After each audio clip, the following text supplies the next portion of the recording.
नमस्कार, सुबह के 10 बज चुके हैं। आप देख रहे हैं जी उत्तर प्रदेश उत्तराखंड। मैं हूं आपके साथ दीपाली। बात करते हैं मनुस्मृति पर महाभारत की। बीएचयू में मनुस्मृति की प्रति जलाने के आरोप में प्रोक्टोरियल बोर्ड के सुरक्षा कर्मियों और छात्र छात्राओं के बीच जमकर धक्का मुक्की हो गई और मारपीट भी हुई। 30 मिनट तक चली इस झड़प के बाद देर रात पुलिस ने कई छात्रों को हिरासत में लेकर लंका थाने भेज दिया। वहीं 2-3 छात्रों से पूछताछ भी की गई।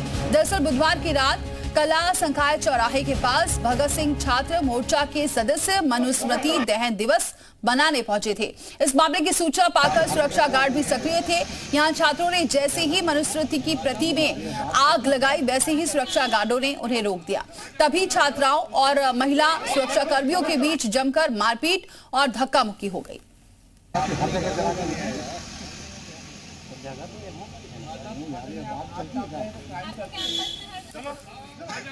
कुछ स्टूडेंट्स थे, हम लोग चाय दुकान पर बैठे हुए थे, वहाँ पर आग लगा के बैठे हुए थे और तभी वहाँ पर प्रॉक्टर आते हैं, गार्ड आते हैं और वो लोग हमारे साथ में हमको रोकने की कोशिश करते हैं। वो बोलते हैं कि हम लोग नहीं बैठ सकते। जो भी सारे लड़के साथी हैं उनके साथ में बदतमीजी करते हैं, उनको खींच के लेके जाते हैं, गाड़ी के अंदर बिठाते हैं और हम लोगों के साथ भी बदतमीजी की। जो भी लड़की है, जो भी महिला प्रॉक्टर है, महिला गार्ड है, उन लोगों ने हमको खींचा, हम लोगों के साथ में भी बदतमीजी की। मेरा चश्मा तोड़ दिया इन लोगों ने, हमको खरोंचे आई है। तो महिला सुरक्षा कर्मियों से भिड़ी है छात्राएं। मनुस्मृति जलाने का पूरा मामला है। मनुस्मृति जैसे ही जला रही थी उसी दौरान सुरक्षा गार्ड पहुंच गए और उसके बाद ये हंगामा देखने को मिला है। दोनों पक्ष में धक्का मुक्की हुई और इस बीच ये छात्राओं को थाने भी ले जाया गया, जहां पूछताछ भी की गई है।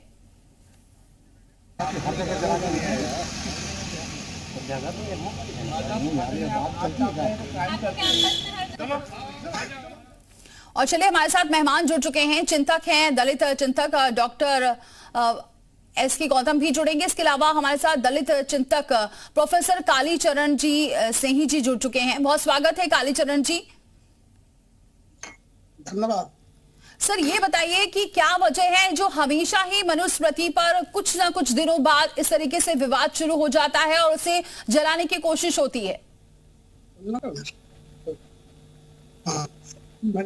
हेलो, मैं इसको सर, मेरी आवाज मिल रही है? हेलो सर, आवाज पहुंच रही है आप तक? हाँ जी, मेरी आवाज आ रही है? जी बिल्कुल बिल्कुल आ रही है। सर, मेरा सवाल ये है कि मनुस्मृति को लेकर हमेशा ये विवाद कब थमेगा? क्योंकि ऐसा पहली बार नहीं है, कई बार ऐसा हो चुका है, इससे पहले भी हो चुका है कि मनुस्मृति को जलाया जाता है। जेएनयू में हुआ, अब बीएचयू में भी हो रहा है और अभी 3 दिन पहले का एक मामला है, एक डिबेट के दौरान भी मनुस्मृति जलाने की कोशिश की गई, फाड़ने की कोशिश की गई। क्या वजह रहती है, क्यों ये बार बार विवाद शुरू हो जाता है? देखिए, आपके चैनल के माध्यम से पहले तो मैं दर्शकों को अभिवादन स्वीकार करें मेरा। देखिए, असल में बात यह है कि बाबा साहब के फॉलोवर जो हैं, तो बाबा साहब का सन्मार्ग बताया हुआ है, उस पर चलने की कोशिश करते हैं। मनुस्मृति का दहन बाबा साहब ने 1927 में किया था, 25 दिसंबर को। तो प्रतीकात्मक तौर पर उनके अनुयायी इस दहन को अपने लिए अच्छा मानते हैं, क्योंकि मनुष्य का जीवन पाते हुए भी मनुष्य नहीं थे ये हम लोग, ना स्त्रियां मनुष्य के रूप में स्वीकार थीं। तो इस ग्रंथ को, जो कि लोकतंत्र में उसका कोई महत्व नहीं, 1950 जब से हमने गणतंत्र स्वीकार किया है, इस धर्म ग्रंथ का कोई महत्व नहीं रह गया है। आज के युग में इस तरह के धर्म ग्रंथ किसी भी संप्रदाय या किसी भी धर्म में हो, जो मनुष्य के बीच में भेद पैदा करते हो, स्त्रियों को दोयम दर्जे का नागरिक समझते हो, ऐसे ग्रंथों की कोई वो जरूरत नहीं है।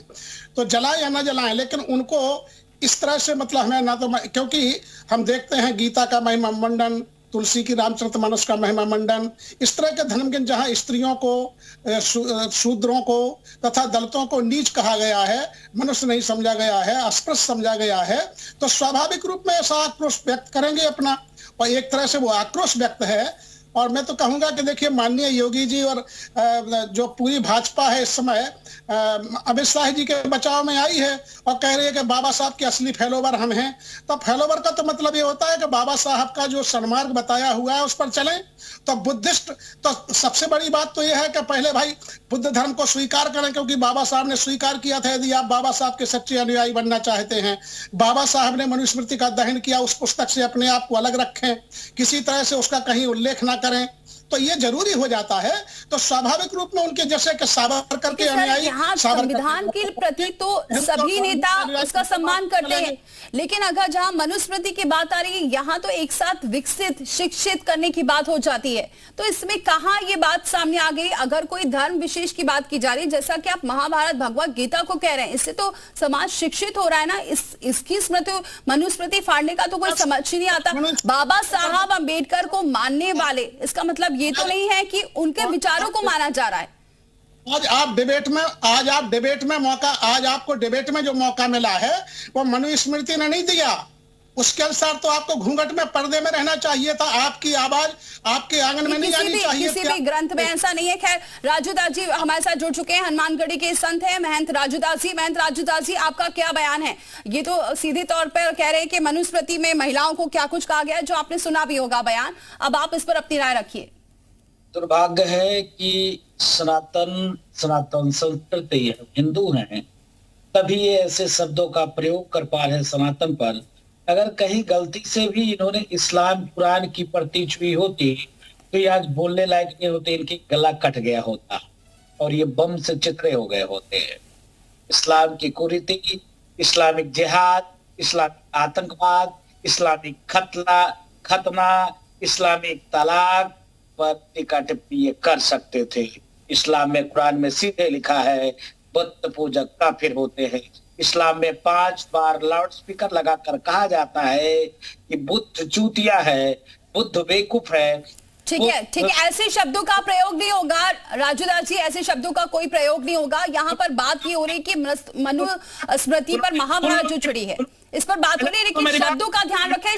शब्दों की मर्यादा बेहद जरूरी है, क्योंकि डिबेट है, दर्शक देखते हैं, ऐसे शब्द नहीं बर्दाश्त होंगे। शर्म नहीं आती क्या?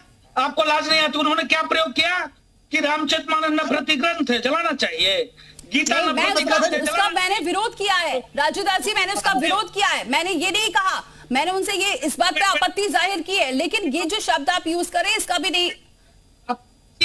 ये मैं नहीं कह रहा हूँ, ये कुरान कहता है 5 बार कर बोलता है। एक शब्द उन्होंने बोला। राजूदास जी, मैं ये आपसे जानना चाहूंगी, जो ये आपत्ति जता रहे हैं कि श्रीमद् भगवत गीता महाभारत में ऐसा लिखा, उनको बताइए कि कहाँ लिखा है ऐसा महिलाओं के प्रति ऐसी जो विचारधारा बनाई जा रही है इस मनुस्मृति में, इसको समझाइए इन्हें। देखिए, यहाँ कोई डिबेट नहीं हो रही है और इसके लिए तो अलग से बहस की जा सकती है किसी भी चैनल पर, किसी भी फोरम पर। हम लोग तैयार हैं अम्बेडकर के लिए।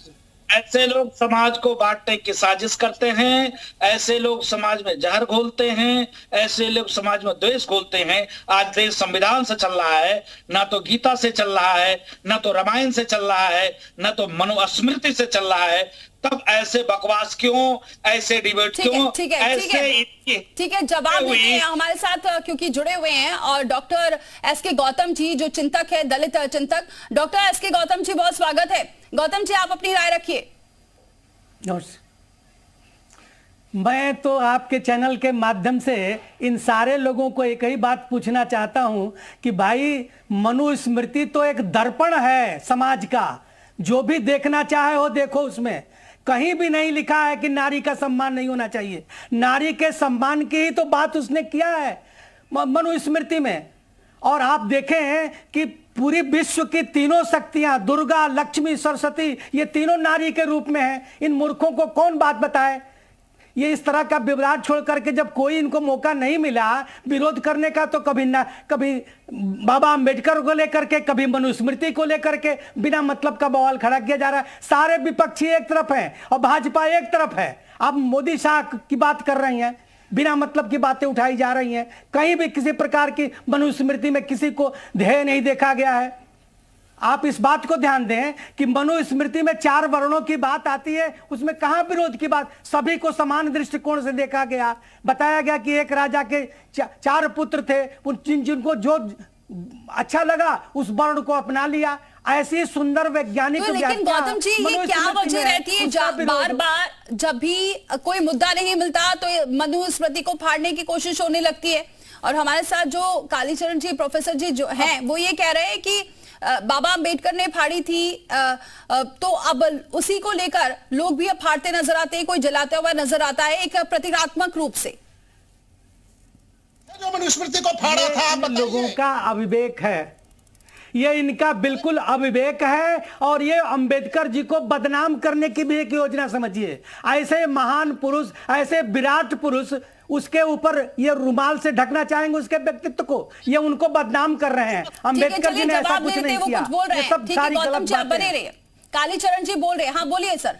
जी जी हूँ, इनसे पूछिएगा कि बाबा साहब क्या मूर्ख थे जिन्होंने मनुस्मृति का दहन किया था? बाबा साहब सहज होते तो हिंदू धर्म का परित्याग ही क्यों करते? हिंदू धर्म शास्त्रों के प्रति उनका जो दृष्टिकोण है, भारत सरकार के वॉल्यूम आए हैं 40, उनमें पढ़ लें गौतम साहब, देश को भ्रमित न करें।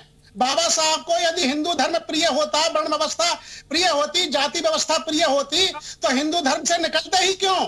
वो बुद्ध धर्म स्वीकार ही क्यों करते? अरे ये आपका अविवेक है, ये आपका अविवेक है। इंदर इतनी सुंदर वैज्ञानिक व्याख्या कहीं भी आपको नहीं मिलेगी दुनिया में। जाति व्यवस्था भी बड़ी सुंदर व्यवस्था है, ये आपका अविवेक बोल रहा है। आप जिस व्यक्ति के संगठन के माध्यम से बोल रहे हैं, भगत सिंह जैसे राष्ट्रवादी के मोर्चे ने कल प्रति जलाई है बाबा विश्वनाथ की नगरी में, आप कितना बड़ा अन्याय कर रहे हैं? क्या दिखाना चाहते हैं समाज को? आप लोगों को पैसा मिल रहा है कि मोदी का विरोध करो, योगी का विरोध करो, शाह का विरोध करो, वही आप लोग कर रहे हो। पैसे के दम पर सब कर रहे हो आप। कोई एक काम अच्छा दिखा करके दिखाओ। मोदी ने तो दिखा दिया, सारे धाम अंबेडकर के बना करके दिखा दिया। हर कहां नहीं कर रहे, पैर धोया, क्या नहीं किया मोदी ने क्या नहीं किया? आज तक आपने महिलाओं के बारे में सोचा? उसी मोदी ने महिलाओं के लिए शौचालय की बात की। ठीक है, आप दोनों बने रहिए हमारे साथ, क्योंकि राजूदास जी भी हमारे साथ बने हुए हैं। राजूदास जी, सवाल यही उठता है, बार बार हिंदू धर्म पर सवाल उठने लग जाते हैं। मैं निवेदन पूर्वक करना चाहता हूं, यही तो विडंबना है कि सनातन पे टीका, सनातन पे टिप्पणी आज देश संविधान से चल रहा है।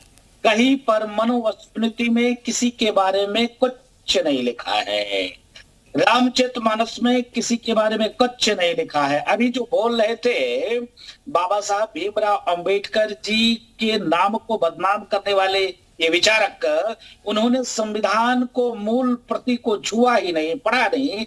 संविधान के मूल प्रति पर राम दरबार अंकित है, संविधान के मूल प्रति पे महाबली हनुमान गदा लेकर अंकित हैं। क्या बाबा साहब अंबेडकर थे ना, उनके समय में उस मूल प्रति पे अंकित थी। हमने तो नहीं किया था, बाबा साहब अंबेडकर ने स्वीकार किया था, तब किया था। ये लोग बाबा साहब भीमराव अंबेडकर को विचार को फॉलो नहीं करते, मानते नहीं, सिर्फ बाबा साहब अंबेडकर को बदनाम करते हैं। और रही सनातन पर, तो सनातन पे ही टीका टिप्पणी कर सकते हो। दम हो तो कुरान पर टिप्पणी करके देख लो, गले कट जाएंगे, बोलने के लायक नहीं रहोगे। ठीक है, संविधान पर बात हो रही है तो जी हाँ बोलिए प्रोफेसर कालीचरण जी। मैं ये कह रहा हूं कि हमें बाइबल से क्या लेना देना, हमें कुरान शरीफ से क्या लेना देना। हमें जिस धर्म ग्रंथ के जहां हमें रखा गया था और हमारे बारे में जो दुर्वचन कहे गए थे, इनसे पूछिएगा कि यदि इन धर्म ग्रंथों में लिखा होता कि ब्राह्मण को कभी भी शास्त्र नहीं पढ़ने दिया जाए, ब्राह्मण शिक्षा प्राप्त नहीं कर सकता, ठाकुर शिक्षा प्राप्त नहीं कर सकता, ठाकुर तरह से मानते ही। कर्ण के साथ क्या हुआ महाभारत में, एकलव्य के साथ क्या हुआ? वोट की राजनीति कर रहे हो, हम तो वोट की राजनीति नहीं करते। हमने तो सभी धर्मों की बात की, हमने तो सभी समाज की बात की, हमने तो सभी जात की बात की। ये आप बोल के दिखाओ, एक लाइन बोल के दिखाओ, बाइबल पर, कुरान पर बोल के दिखाओ तो हिम्मत है।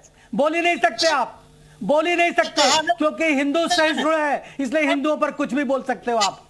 मनुस्मृति में बोल सकते हो आप, इसलिए क्यों सहिष्णु है हम नहीं जानते। वसुधैव कुटुंबकम, वसुधैव कुटुंबकम किसकी भावना है आप बताओ? इससे बड़ा कोई मंत्र है धरती पर?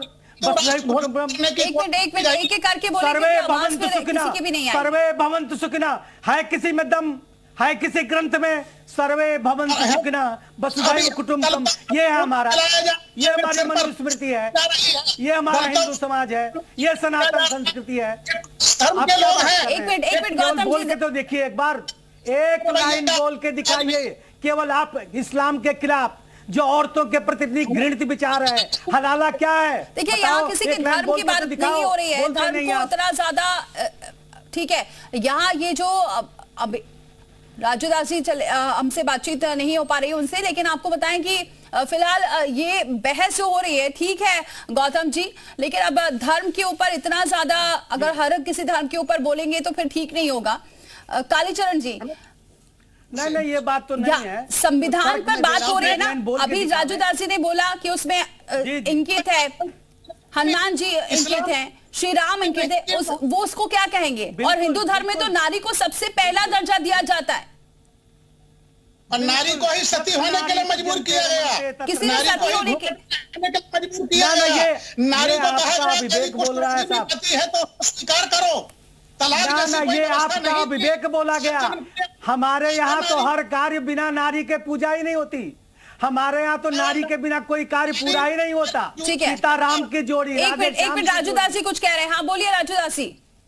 ये मैं निवेदन पूर्वक कहना चाहूंगा कि सनातन में कहीं पर किसी के प्रति कोई भेद नहीं, कोई भाव नहीं। ये वर्ण व्यवस्था पे बात कर रहे थे, ये जाति पे बात कर रहे थे, वर्ण व्यवस्था पे नहीं बात कर रहे थे।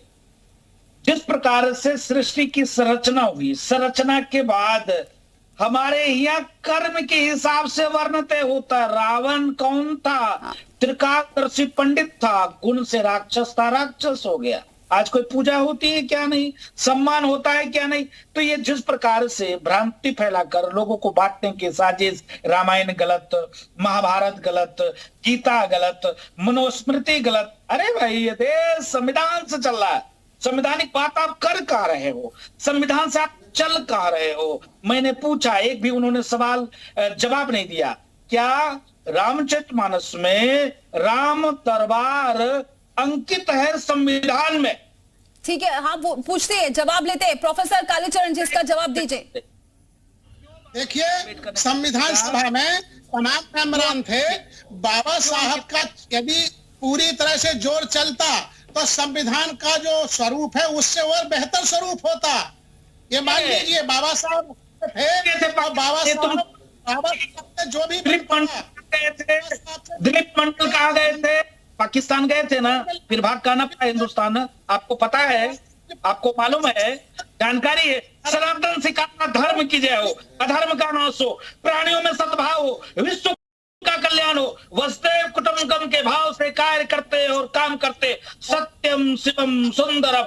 यह सनातन सिखाता है। तुम्हारे बांटने की बात नहीं करता है, तुम्हारे बात नहीं करता, दंगा फैलाने। कालीचरण जी एक मिनट, अभी राजू दास जी बोल रहे हैं, फिर उसका आप जवाब दें। आप बोल रहे हैं, एक भी शब्द समझ में नहीं आ रहा है। नहीं, मेरा सवाल है उनसे, मेरा सवाल है। सवाल करिए, उसका जवाब लेंगे उनसे।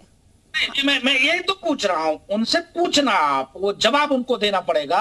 वो बताते हैं कि हम अंबेडकर साहब को मानते हैं। अगर वो अंबेडकर साहब को मानते तो अंबेडकर साहब, उन्होंने कहा कि उनका नहीं चल रहा था। अरे उनका नहीं चल रहा तो किसका चल रहा था? संविधान सभा के अध्यक्ष थे। उन्होंने जितनी पावर शोषित, वंचित, पिछड़े दलितों को दिया, उतना अधिकार किसी को नहीं दिया। और उसी संविधान में राम दरबार अंकित है। उसी संविधान में सत्यम शिवम सुंदरम लिखा है। ठीक है, आप जवाब ले लेते हैं। बोलिए प्रोफेसर कालीचरण जी। अंकित है। मैं ये कह रहा हूं कि राम दरबार और सब दरबार अंकित हैं। मैं ये कह रहा हूं कि यदि इन धर्म ग्रंथों, जैसे उन्होंने कहा कि अधर्म का नाश हो, और उस धर्म का भी नाश हो जिस धर्म में व जिन धर्म शास्त्रों में मनुष्य को अस्पृश्य कहा गया, चंडाल कहा गया, पिशाच कहा गया। फिर उसी बात पे आ गए आप। मुझे मनुस्मृति का मतलब बता दीजिए कालीचरण जी। मनुस्मृति का मतलब यह है कि स्त्रियों को दोयम दर्जे का पति के साथ। तो आपने परिभाषा इसकी गलत बता दी है, परिभाषा ही गलत बता रहे हैं। गौतम जी आप जरा परिभाषा बता दीजिए, क्योंकि मेरे पास अब समय कम है। बिल्कुल गलत ये बिल्कुल गलत बोल रहे हैं। मनुस्मृति तो हमारा दर्पण है। जैसे हम दर्पण में खड़े होकर के अपने चेहरे को सुसज्जित करते हैं, वैसे ही सनातन को मानने वाले लोग अपने को उसमें देख करके मनुस्मृति में अपने को संवारते हैं, सजोते हैं और राष्ट्र पुरुष बनाते हैं, महान पुरुष बनाते हैं। इनका विवेक बोल रहा है। मैं आपसे पूछना चाहता हूं, क्या यदि धर्म शास्त्रों की चलती रही थी तो क्या ये हो सकता था कि स्त्रियां राष्ट्रपति बनती, स्त्रियां वैधव्य हो जाने के बाद भी किसी अच्छे कार्यक्रम में भाग लेती, स्त्रियां घूंघट निकाल करके बाहर डिबेट करती, स्त्रियां लोकसभा की स्पीकर बनती, जिनको ये कहा गया ऊंची आवाज नहीं आनी चाहिए, किसी तरह की जोर जबरदस्ती नहीं करनी चाहिए। ये मूर्ख बना रहे हो, कहीं नहीं लिखा है, कहीं नहीं लिखा है। तुम पढ़े लिखे नहीं, तुम अंगूठा टेको, अध्ययन करो, मनन करो, चिंतन करो, हिंदू शास्त्रों को, हिंदू वेदों का अध्ययन करो। ठीक है राजू दास जी, ठीक है, आप बहुत बहुत शुक्रिया आप सभी का हमारे साथ इस चर्चा में शामिल होने के लिए, अपनी बात रखने के लिए। रुक रहे हैं छोटे से ब्रेक के लिए।